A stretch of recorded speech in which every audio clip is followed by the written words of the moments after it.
Hello everyone, welcome back to my YouTube channel. Friends, कैसे हैं आप सब और आपकी स्टडी कैसी चल रही है। आई होप आप सब अच्छे होंगे और अच्छे से आप पढ़ रहे होंगे। चलिए हम थर्मोडायनामिक्स के आगे के क्वेश्चंस करते हैं। देखिए, फर्स्ट क्वेश्चन है आपके पास, आपको स्क्रीन पे दिख रहा होगा। ये यूकेपीएससी लेक्चरर मेंस में आया हुआ क्वेश्चन है। क्या कह रहा है कि the boiling point of water, ethyl alcohol and diethyl ether are 100 degree Celsius, 78.5 degree Celsius, 34.6 degree Celsius respectively. तब आपको बताना है कि the intermolecular forces will be in the order. इनका इंटरमोलिकुलर फोर्स क्या होगा। देखिए, ऐसा क्यों कहा है, क्योंकि जिसका इंटरमोलिकुलर फोर्स ज़्यादा होता है ना, उसी का ही बॉइलिंग पॉइंट भी ज़्यादा होता है। अब आप बस ये देख लीजिए कि बॉइलिंग पॉइंट किसका ज़्यादा है। आपको देखिए, वाटर का कितना गिवन है बॉइलिंग पॉइंट, 100 डिग्री सेल्सियस। कितना है वाटर का, 100 डिग्री सेल्सियस। तब इथाइल अल्कोहल का कितना है, 78.5 डिग्री सेल्सियस। तब देखिए, ये हमारा सबसे ज़्यादा किसका है, वाटर का है, उससे कम इथाइल अल्कोहल का, और सबसे कम हमारा डाईइथाइल ईथर का है। तो इंटरमोलिकुलर फोर्स भी इसी ऑर्डर में हो जाएंगे। तो आप देख लीजिए, water, ethyl alcohol and diethyl ether, option A correct हो जाएगा इसका। आई होप आपको समझ आया होगा। ठीक है, चलिए नेक्स्ट क्वेश्चन के साथ आगे बढ़ते हैं।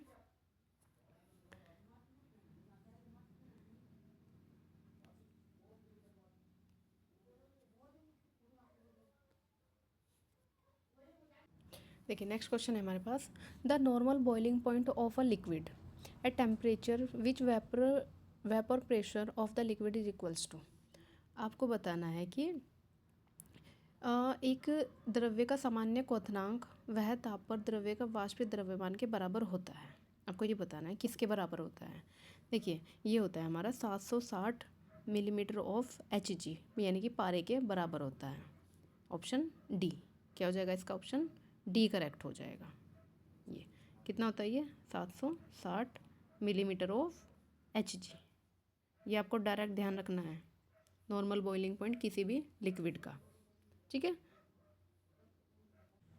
नेक्स्ट क्वेश्चन है, दो डायटोमिक वाले गैस अणु के लिए रोटेशनल डिग्री ऑफ फ्रीडम का कंट्रीब्यूशन समान वॉल्यूम पर समान क्षमता के लिए क्या होगा। आपको ये बताना है। देखिए, क्या कहना है कि एक डायटोमिक गैसेस मॉलिक्यूल है, तब इसमें रोटेशनल डिग्री ऑफ कंट्रीब्यूशन बताना है आपको कितना होगा, डिग्री ऑफ फ्रीडम।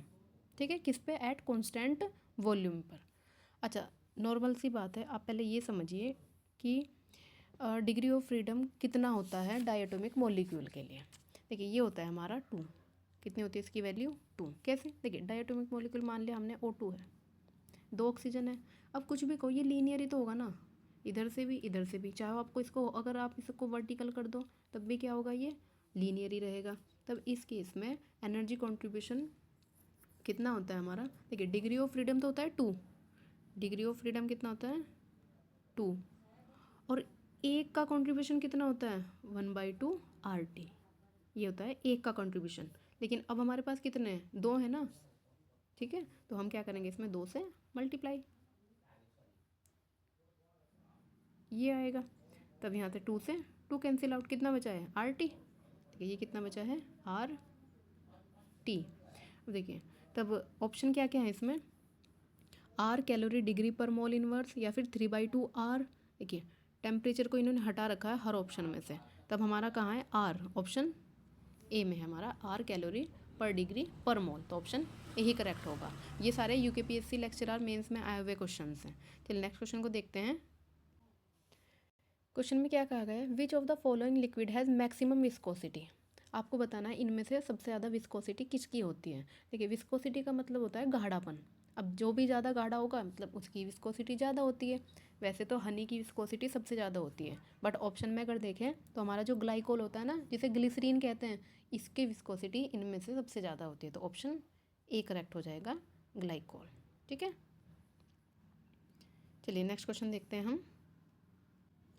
क्वेश्चन क्या कह रहा है कि see water will boil at a temperature which is.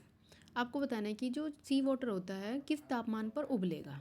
तो वो तापमान क्या होता है, वो टेम्परेचर हमारा होता है higher than pure water, pure water से ज़्यादा होगा। ठीक है, सी वाटर हमारा प्योर वाटर से ज़्यादा उस पर उबलेगा। इस यानी कि बॉइलिंग पॉइंट इसका क्या होगा, सी वाटर का ज़्यादा होगा, क्योंकि इसमें इम्प्योरिटी मिली रहती है, नमक मिला रहता है सी वाटर में। ठीक है, तो ऑप्शन ए ही करेक्ट होगा इसका।